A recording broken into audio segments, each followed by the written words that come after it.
नमस्कार, मी पंजाब डक. मी म्हटलं होतं ना 22 तारखेपासून राज्यात थोडं ढगाळ वातावरण सुरुवात होणार आहे. 22, 23, 24 पर्यंत असंच राज्यामध्ये पूर्व विदर्भ, पश्चिम विदर्भ, दक्षिण महाराष्ट्र, उत्तर महाराष्ट्र, कोकण पट्टी, खानदेश सगळीकडे असं ढगाळ वातावरण राहणार आहे. म्हणून हा अंदाज सर्व शेतकऱ्यांनी लक्षात द्यायचा. त्याच्यानंतर राज्यामध्ये काय होणार आहे, 27, 28, 29च्या दरम्यान राज्यात थोडं पावसाचं वातावरण तयार होणार आहे. म्हणून हा अंदाज लक्षात द्यायचा. सांगायचं झालं तर मग ते पाऊस थोडंफार उत्तर महाराष्ट्राकडे देखील हिम येण्याची शक्यता आहे. म्हणून हे देखील पूर्वकल्पना म्हणून अंदाज सर्व शेतकऱ्यांनी लक्षात द्यायचा. राज्यातल्या सर्व शेतकऱ्यांना सांगू इच्छितो की हे ढगाळ वातावरण वेलवर्गीय पिकासाठी खूप चांगलं आहे. त्याच्यानंतर तुम्हाला एक सांगू इच्छितो की हरभऱ्याला फुलं लागण्यासाठी देखील खूप चांगलं वातावरण आहे. म्हणून हे देखील लक्षात घ्यायचं. पण ह्या वातावरणामध्ये काय म्हणणं, ढगाळ वातावरण राहत असल्यामुळं राज्यामध्ये धुई धुकं देखील राहतं. धुई धुक्यामुळे काय होतं की द्राक्ष बाग, डाळिंब शेतकऱ्याचं अतोनात खूप नुकसान होतं. म्हणून ही अंदाज सर्व शेतकऱ्यांनी लक्षात द्यायचा. कर्नाटक, नेपाळीचं त्या भागातल्या शेतकऱ्याला तंबाखू काढणाऱ्या शेतकऱ्याला सांगू इच्छितो की राज्यामध्ये आणखीन मध्ये 26 तारखेपर्यंत असं ढगाळ वातावरण राहणार आहे. म्हणून हा अंदाज लक्षात द्यायचा. पण 28, 29 दरम्यान राज्यात वातावरण थोडं खराब होणार आहे, बिघाड होणार आहे. म्हणून हे अंदाज सर्व तंबाखू काढणाऱ्या शेतकऱ्यांनी सर्व अंदाज सर्व शेतकऱ्यांनी लक्षात द्यायचा. वीट उत्पादकांना देखील हा अंदाज लक्षात द्यायचा. कारण की खूप काही असा मोठा पाऊस नाही, मागे जसा आलता ना तसा तुरळक ठिकाणी कुठेतरी थेंब येणार आहे. म्हणजे 28, 29, 30च्या दरम्यान. म्हणून हे अंदाज सर्व शेतकऱ्यांना लक्षात द्यायचा. उत्तर महाराष्ट्रातल्या सर्व शेतकऱ्याला सांगू इच्छितो की 29, 30च्या दरम्यान, 28, 29, 30च्या दरम्यान तुमच्याकडं थोडं जास्त खराब वातावरण होणार आहे, ढगाळ वातावरण राहणार आहे.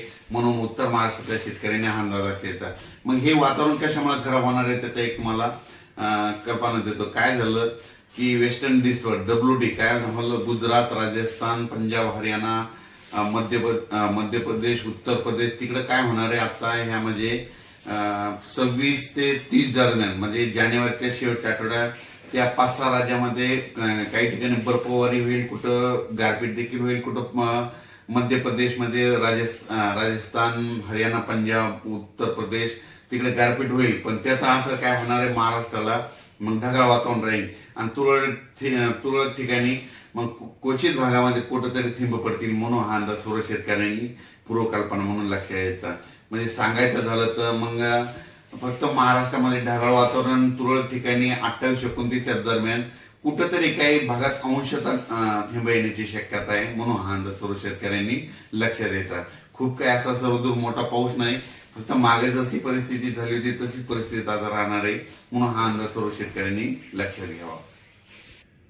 द्राक्ष शेतकरी, डाळिंब शेतकऱ्यांना सांगू इच्छितो की राज्यामध्ये म्हणजे आजपासून ते 30 तारखेपर्यंत असं क्लाउडली म्हणजे ढगाळ वातावरण राहणार आहे. जास्त सूर्यदर्शन होणार नाही.